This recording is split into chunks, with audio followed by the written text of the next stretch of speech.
You're running on fumes. Your eyes sting, your back aches, and your coffee is always cold because every time you try to take a sip, your baby needs you again.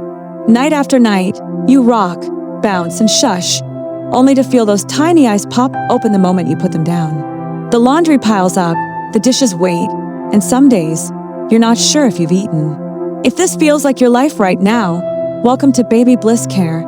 I'm so glad you're here. I've been exactly where you are, sitting in the dark at 3 a.m., too tired to cry, holding a baby who just won't sleep unless they're in my arms. And here's the truth, you're not failing. Your baby isn't bad at sleeping. There are gentle, realistic steps we can take to help them rest longer and more peacefully, without tears, without guilt, and without impossible expectations. Stay with me, because by the end of this video, you'll have tools to help your baby sleep better and give you the gift of breathing again. Don't forget to hit subscribe so you never miss a Baby Bliss Care tip for happy babies and calmer parents. Part 1: Understanding how your newborn really sleeps. Before we dive into the how, we need to talk about the why. Because once you understand what's happening in your baby's little world, the night wakings, the short naps, and the endless rocking will all make a lot more sense. Here's the thing, newborn sleep is nothing like adult sleep. Their cycles are short, usually 30 to 50 minutes, and they spend much more time in light sleep. This is why you might see their eyelids fluttering, tiny fists twitching, or hear little grunts and squeaks even though their eyes are closed.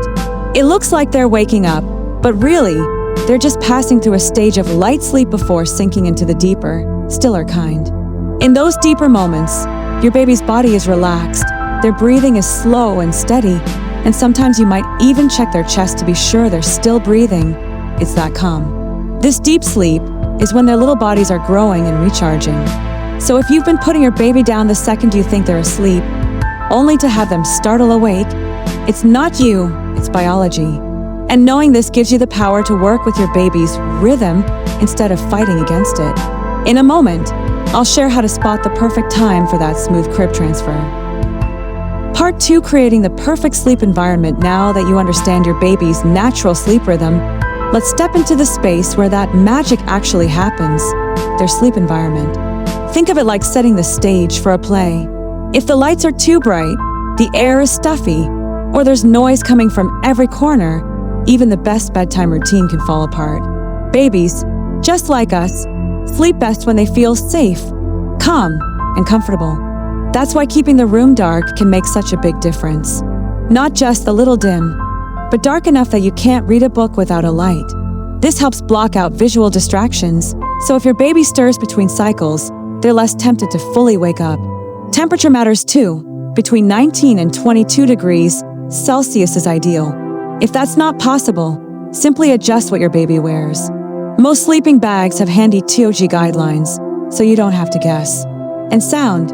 Well, despite the myth that babies should get used to noise, the truth is sudden sounds can startle them awake.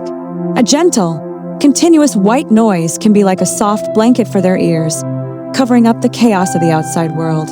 By fine-tuning these small details, you're telling your baby's senses, it's safe here. You can rest now. And that's when the magic begins. Part 3: Catching the sleep window before it closes. Now that your baby's sleep space feels like a cozy little haven, there's one more thing that can make or break a smooth bedtime timing. You see, babies don't just fall asleep whenever they feel like it. They have short windows when their bodies are primed for rest. And if we miss that sweet spot, things can spiral fast. You might have noticed it. One minute your baby is calm and alert, and the next they're rubbing their eyes, looking away or zoning out. That's your cue. Those subtle signals are their way of saying, I'm ready for sleep. If we miss it, their little bodies produce stress hormones that make them cranky, restless, and harder to settle. That's when the bouncing, shushing, and pacing seem endless. For newborns, these awake windows can be surprisingly short, sometimes just 45 minutes after a nap, especially if that nap was brief. Longer naps can stretch the window, but the rule stays the same. Watch your baby, not the clock.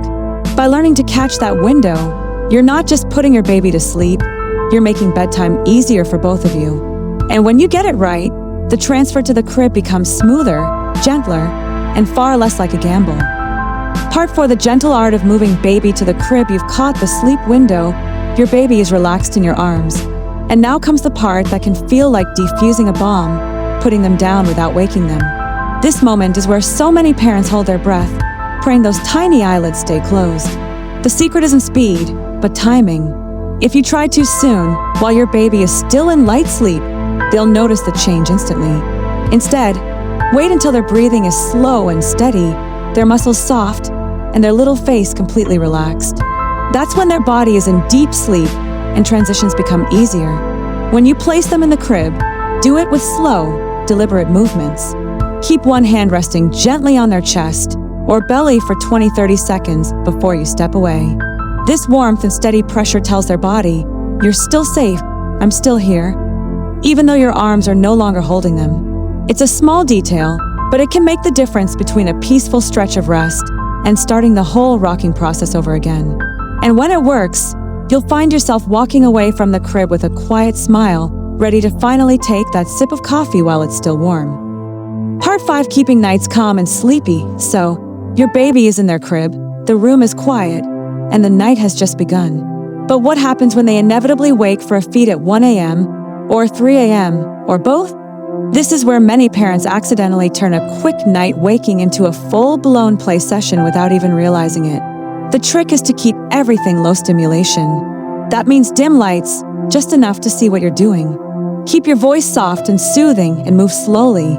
Resist the urge to check your phone or turn on the TV, because that bright light can wake up both you and your baby's brains more than you think. Feed them, change them if needed, and gently settle them back without extra chatter or games. You're sending a clear, consistent message. Nighttime is for resting, not for playing. It can feel repetitive, but that's exactly what your baby needs in these hours, a predictable, calm rhythm they can rely on. And over time, these quiet, uneventful wakings help your little one learn that nights are peaceful and safe, making it easier for them to drift back to sleep and for you to do the same. Part 6, wrapping it all together, we've walked through how to understand your baby's sleep, how to shape their environment, catch their perfect sleep window, move them gently to the crib, and keep nights calm. None of these steps are magic on their own, but together, they create a rhythm your baby can trust. Remember, every baby is unique. Some will adapt quickly, others will take more time, and that's okay. You're not racing against anyone else's timeline. What matters is that you're giving your baby comfort, security, and the chance to rest, and you're giving yourself a little more peace too. So be patient with yourself. Celebrate the small wins, an extra 10 minutes of sleep, a smoother transfer, a calmer night. These moments build on each other. Now I'd love to hear from you. What's the biggest sleep challenge you're facing right now? Drop your story in the comments so we can support each other in this journey. And if you found these tips helpful, hit that subscribe button and join our Baby Bliss Care family, where tired parents come for real talk, gentle solutions, and a little hope for the nights ahead.